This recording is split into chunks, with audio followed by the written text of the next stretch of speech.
Good afternoon, everyone. Today I'll be presenting a clinical study of patients with proptosis in tertiary healthcare center that was done in MY Hospital in Indore, and it under Neetu Gori ma'am.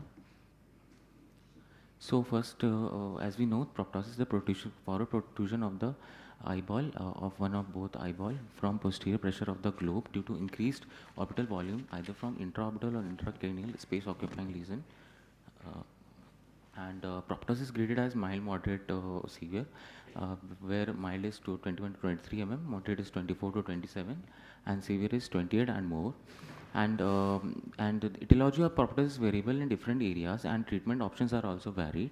So in this study, we have shown the importance that managing physician and ophthalmologist are aware with common causes of proptosis in their area of practice in order to provide adequate treatment and also for health planning for the patients.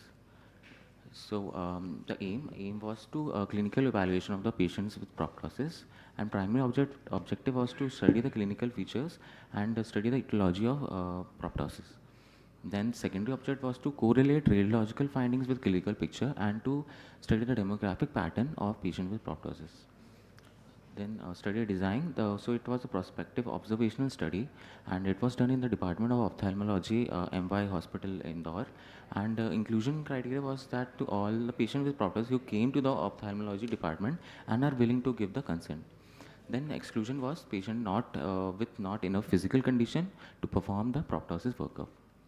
Then methodology, 41 affected eyes of 33 patients came to the IOPD with proptosis, of which inclusion patient was selected as per inclusion and exclusion criteria, and informed consent was taken. Then chief complaint was recorded and proper medical history was taken. Then a complete ocular examination was done, proptosis workup was done. Then clinical diagnosis was made, and based on the clinical diagnosis, blood investigation and radiological imaging test was done. As per the study, most frequent age group was more than 40 years of age. That was 27%. Then gender-wise, 19 were male and 14 were female, and male to female ratio was 1.21:1 ratio. Then axial versus non-axial. So more of axial proptosis was seen in central India. Then and more of unilateral proptosis was there. That was 25 versus 8 cases. Then based on severity, mild proptosis case was more seen. And based on the etiology, thyroid ophthalmopathy was most common. That is 9. And also a group of neoplastic conditions was also seen. So similar study was done in Kolkata and in Kerala, and in the study done in Kolkata, we can see that most common etiology is neoplasm, and age group was more than 40 years, and most common age group is male, and more of non-axial, that is 53% was seen, and unilateral was seen more, that is 82%. And in Kerala study, thyroid ophthalmopathy was seen more, and we can see that axial proptosis was more, that is 91%, and unilateral was seen, that is 51%. And comparing in our study, there is also the more common cases are thyroid ophthalmopathy and more of axial proptosis and unilateral, that is 76%.